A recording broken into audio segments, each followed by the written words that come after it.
इस वीडियो में आपको क्या बताऊंगा, स्केलिंग बताऊंगा। तो स्केलिंग क्या होती है? Scaling is a transformation alter the size of the object. मतलब क्या?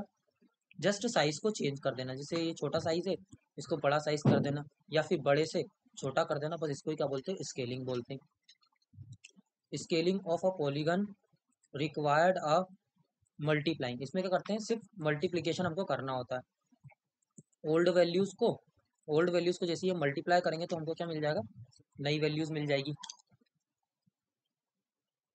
The coordinates value of each vectors by the scaling vectors to be the new और कोऑर्डिनेट वैल्यूज। तो मतलब क्या करना है इसमें? जो ओल्ड वैल्यू है उसको करना है स्केलिंग वेक्टर से, हमको क्या करना है? मल्टीप्लाई कर देना है। तो हमको क्या मिल जाएंगे? न्यू कोऑर्डिनेट मिल जाएंगे।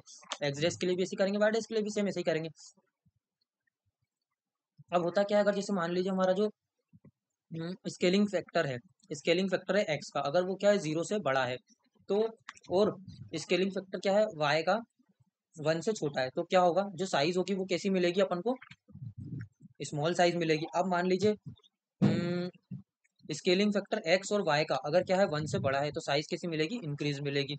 और अगर बराबर है तो क्या होगा? यूनिफॉर्मली स्केलिंग होगी, मतलब यूनिफॉर्मली बढ़ेंगे दोनों। एक्स और वाई कोऑर्डिनेट दोनों बराबर बराबर तरीके से बढ़ेंगे, ठीक है? बराबर वैल्यू होगी दोनों की। अब मैट्रिक्स में कैसे रिप्रेजेंट करते हैं? कुछ इस टाइप से, x dash y dash del x और डेल वाई, यहाँ पे जीरो जीरो और ये एक्स और वाई, ठीक है? इक्वेशन कैसी होती है? पी डैश, इसको पी डैश बोलते हैं, इसको एस स्केलिंग फैक्टर मैट्रिक्स, और ये P, S stand for scaling vector scaling factor matrix. Next अपन आ जाते हैं क्या?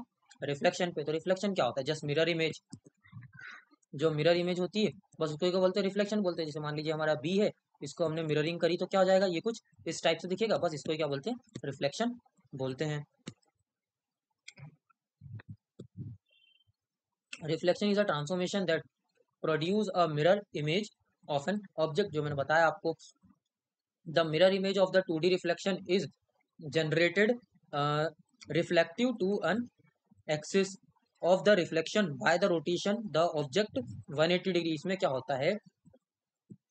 मिररिंग में क्या होती है? रोटेशन हो जाता है ऑब्जेक्ट का पूरा, कितना? पूरा 180 डिग्री। जैसे कि ये देखो, ये ट्रायंगल दिख रहा है, यहाँ से हमने इसकी जैसी मिररिंग करी तो ये कुछ इस टाइप से दिखने लग जाएगा, ठीक है? अब मैट्रिक्स कैसे रिप्रेजेंट मैट्रिक्स रिप्रेजेंटेशन कैसा होगा? पहले क्या था? इसके सारे कोऑर्डिनेट पॉजिटिव थे, बट अब ये जैसे ही मिरर हुआ तो यहाँ पे क्या, इसके वाई कोऑर्डिनेट कैसे हो जाएंगे? नेगेटिव हो जाएंगे ना। नेगेटिव साइड पे आ गया तो ये देखो 1 0 0। एक्स के कोऑर्डिनेट क्या है? 1 0 0, सेम।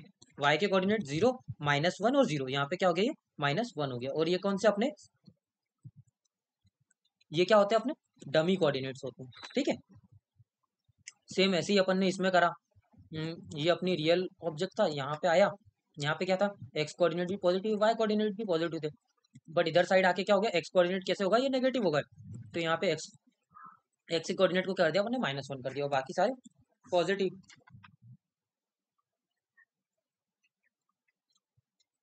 अब नेक्स्ट अपन देख लेते हैं क्या लाइन में कैसा होता है। लाइन में भी सेम कुछ नहीं, जैसे मैंने बताया, बस सेम। जैसे मान लीजिए यहाँ पे है ये लाइन, है ना, वो मिररिंग करी।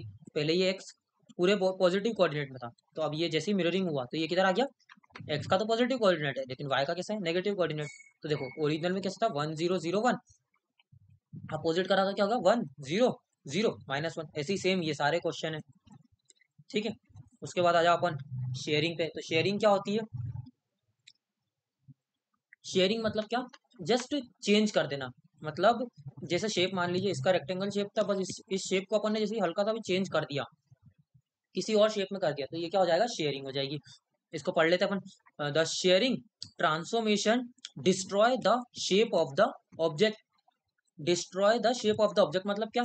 पहले ये इस शेप में था, अब इसको पूरा, इसका शेप पूरा डिस्ट्रॉय हो गया और कुछ इस टाइप से ये दिखने लग गया। ये अपने कहते हैं तो टू टाइप्स की शेयरिंग ट्रांसफॉर्मेशन वेज होते हैं। एक तो क्या? एक्स शेयरिंग, और एक अपना वाई शेयरिंग। एक्स शेयरिंग में क्या होता है ये देख लेते हैं। It preserve the y coordinate. Y coordinate तो सेम रहेंगे, बट क्या होगा? Change in the x value, x की वैल्यू में क्या चेंज हो जाएगा? ये देखो जैसे आपको यहाँ दिख रहा है ना, यहाँ पे क्या हुआ? वाई के कोऑर्डिनेट तो सेम है, ये देखो ये वाई के कोऑर्डिनेट जो है ना ये तो सेम है, बट ये एक्स के कोऑर्डिनेट क्या हुए, थोड़े से चेंज हो गए। अब इन कोऑर्डिनेट को लिखते कैसे हैं, नया कोऑर्डिनेट कैसे निकालते हैं, तो p dash x plus s h x into y comma y, y as it is है, ठीक है। ये एक्स का कोऑर्डिनेट इस तरीके से निकल जाएगा, new where s h x क्या है हमारा, s h x is a shearing vector in x direction, जो भी शेयरिंग हुआ है, शेयरिंग वेक्टर जो भी हुआ है एक्स डायरेक्शन में वो है अपना, ठीक है। ऐसी सेम वाई में हुआ है, वाई शेयरिंग में the x coordinate remain same while there is the change in the y coordinate में चेंज हो जाएगा, x एज इट इज रहेंगे।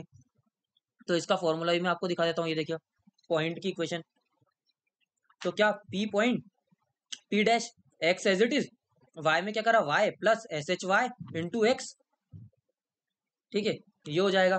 वेयर जिसमें क्या होगा हमारा ये जो where is the shearing vector is y direction, shearing vector क्या है इन y डायरेक्शन में है। इसको मैट्रिक्स में कुछ इस तरीके से रिप्रेजेंट करते हैं, ये देखो x dash y dash one is equal to, ये शेयरिंग वेक्टर मैट्रिक्स कैसे बनती है, 1 0 0 S H Y 1 is equal, ये 0 और 0 0 1, ठीक है। और ऐसे ही अपन ने क्या करा, यहाँ पे करा, ठीक है। ये होता है अपना क्या, शेयरिंग वेक्टर, और क्या बता दिया मैंने इसमें आपको, बता दिया रिफ्लेक्शन भी बता दिया और स्केलिंग भी बता दिया, ठीक है। इस वीडियो में बस इतना ही। अब मैं इसके आगे आपको बताऊंगा क्या, homogeneous coordinate and system, next video में। Okay, thank you.